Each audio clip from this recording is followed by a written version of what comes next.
पुराने मगध राज्य में एक बहुत ही घना जंगल हुआ करता था।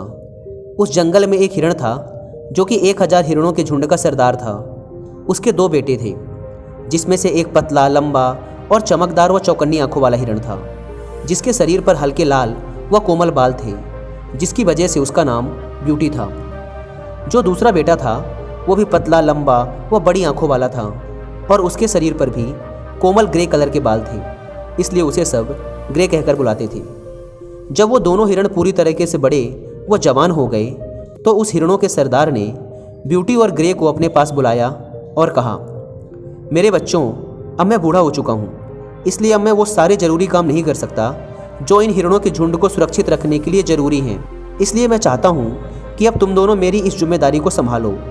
उस हिरण के सरदार ने अपने दोनों बेटों के बीच 500 हिरण बांट दिए और उन्हें जिम्मेदारी दी कि वो आज से अपने अपने हिरणों के झुंड का ख्याल रखने के लिए जिम्मेदार हैं।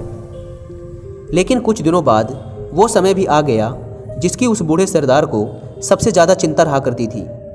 असल में पुराने मगध राज्य में जब फसल पक जाती थी तो फसल को जंगली जानवरों से सुरक्षित रखने के लिए गांववासी अपने अपने खेतों के चारों तरफ विभिन्न प्रकार के उपकरण लगा देते थे। वह गहरे गहरे गड्ढे खोद देते थे और अगर कोई भी जानवर उनके खेतों पर फसल को नुकसान पहुंचाता मिल गया तो वो उसका शिकार भी कर देते थे। अपने हिरणों के झुंड को ऐसी मुसीबत से बचाने के लिए फसल का मौसम आते ही हर साल वो बूढ़ा सरदार अपने झुंड को गांव के पास वाले जंगलों से बहुत दूर एक बड़े घने जंगल में ले जाया करता था और जब फसल कट जाती थी तो वो फिर उन्हें जंगलों से नीचे ले आता था।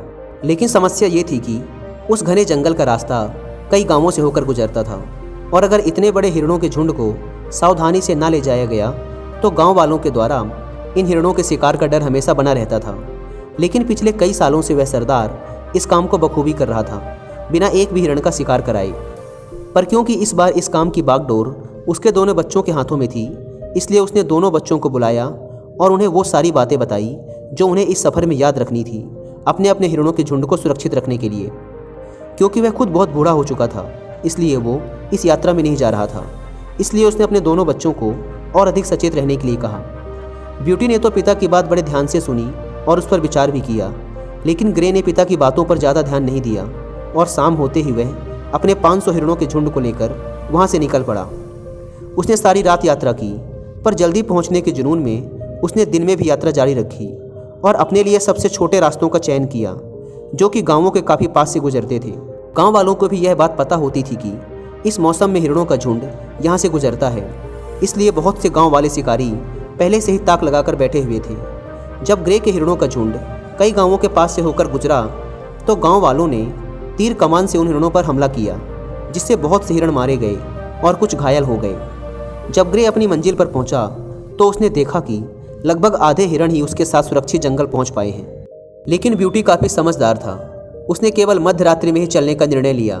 उसने जितना हो सके गाँव से दूर वाले रास्तों का चयन किया। उसका झुंड दिन में आराम करता और केवल मध्य रात्रि में ही यात्रा करता। इस तरीके से 3 रात चलने के बाद ब्यूटी के हिरणों का झुंड बिना एक भी हिरण खोए अपने मंजिल तक सुरक्षित पहुंच जाता है।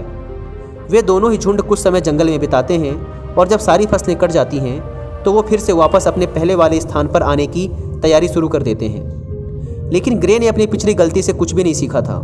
उसने फिर वही लापरवाही भरे अंदाज से और पहुँचने की जल्दी में किसी भी प्रकार की योजना नहीं बनाई और फिर से उसी छोटे रास्ते का चयन किया और दिन व रात अपने झुंड को लेकर दौड़ता रहा। परिणाम स्वरूप गांव वालों ने फिर उसके झुंड के हिरणों का शिकार किया और उसके मंजिल में पहुंचने तक उसके पास केवल कुछ ही हिरण बचे थे, जिसमें से ज़्यादातर घायल थे। लेकिन ब्यूटी ने अपने पुराने वाले समझदारी भरे तरीके से अपनी यात्रा शुरू की और एक भी हिरण का शिकार कराए बिना अपने मंजिल तक वापस सुरक्षित पहुँच जाता है। जब वह बूढ़ा सरदार यह देखता है तो वह ब्यूटी की समझदारी की बहुत प्रशंसा करता है और लापरवाही के दंड स्वरूप ग्रे को सरदार के पद से हटा देता है और उसके झुंड के हिरणों को भी ब्यूटी को सौंप देता है और अपने हिरणों के सामने खड़े होकर चिल्लाकर कहता है, जो बुद्धिमान और अच्छी क्वालिटी वाले लीडर्स को फॉलो करता है वो हमेशा सुरक्षित रहता है और लाइफ में आगे बढ़ता है। पर जो ऐसे इंसान को फॉलो करता है जो मूर्ख है और जिसे खुद के अलावा दूसरों की कोई परवाह नहीं, ऐसे लोग हमेशा मुसीबत में पड़ते हैं और ख़त्म हो जाते हैं। दोस्तों, अगर हम अपने जीवन में देखें तो सच्चाई ये है कि हमारा लीडर हमारे ही अंदर है, हमारे दिल में है, हमारे दिमाग में है। ग्रे भी हमारे ही अंदर है, और ब्यूटी भी हमारे ही अंदर है। ये पूरी तरीके से हम पर निर्भर करता है कि हम किसकी आवाज़ सुनते हैं, ग्रे की या ब्यूटी की। अगर हम ग्रे की आवाज़ सुनते हैं तो हम भी एक स्वार्थी होंगे और सिर्फ खुद के बारे में सोचेंगे और जल्दबाजी में कुछ भी डिसीजन ले लेंगे। लेकिन अगर हम अपने अंदर के ब्यूटी की आवाज़ सुनते हैं तो हम खुद के बारे में सोचने के साथ साथ हर उस चीज़ के बारे में भी सोचेंगे जो हमारे आसपास है, हमारी फैमिली, हमारे दोस्त, हमारा समाज और हमारा देश। सो choice is yours. Leadership quality एक ऐसी क्वालिटी है जिसे कोई अपने साथ लेकर पैदा नहीं होता, बल्कि हर एक लीडर इस क्वालिटी को अपने अंदर डेवलप करता है। एक स्टडी के अनुसार कोई इंसान कितना अच्छा लीडर बनेगा यह केवल और केवल 2 चीज़ों पर निर्भर करता है। पहला, उसके आसपास का माहौल और दूसरा उसकी नॉलेज। अब एक इंसान अपने आसपास के माहौल के साथ तो ज़्यादा कुछ नहीं कर सकता, पर वो अपने नॉलेज को ज़रूर बढ़ा सकता है। इसलिए अगर आप भी एक लीडर बनना चाहते हैं और अपने अंदर लीडरशिप क्वालिटी डेवलप करना चाहते हैं तो मैं आपको लीडरशिप के ऊपर लिखी गई कुछ बहुत ही शानदार बुक्स की ऑडियो बुक कुकू एफएम पर रिकमेंड करना चाहता हूँ। एक बहुत ही famous international author Dale Carnegie के द्वारा लीडरशिप के ऊपर एक बहुत ही अच्छी बुक लिखी गई है, जिसकी ऑडियो बुक आप कुकू एफएम पर सुन सकते हैं। वो है द लीडर इन यू। एक दूसरी ऑडियो बुक जो आप कुकू एफएम पर सुन सकते हैं वो है what you do it what you are. और एक तीसरी ऑडियो बुक जो आपको ये सिखाएगी कि आखिर कैसे एक ग्रेट लीडर अपने टीम मेंबर्स को मोटिवेट एंड इंस्पायर रखता है किसी भी बड़े काम को करने के लिए, वो है स्टार्ट विथ वाई। इसके अलावा भी आप कुकू एफएम पर अलग अलग फील्ड की ऐसी हज़ारों बुक्स की ऑडियो बुक सुन सकते हैं, वो भी बहुत ही अच्छी क्वालिटी में। कुकू एफएम इंडिया का लीडिंग पॉडकास्टिंग प्लेटफॉर्म है जिनका मिशन है अपने वास्ट लाइब्रेरी ऑफ नॉलेज की मदद से लोगों को अलग अलग फील्ड में एजुकेट करना। इस मेड इन इंडिया ऐप की सबसे अच्छी बात यह है कि इसमें लैंग्वेज बैरियर नहीं है। आप इंडिया की किसी भी लैंग्वेज में इन ऑडियो बुक्स को सुन सकते हैं, वो भी किसी भी काम को करते हुए।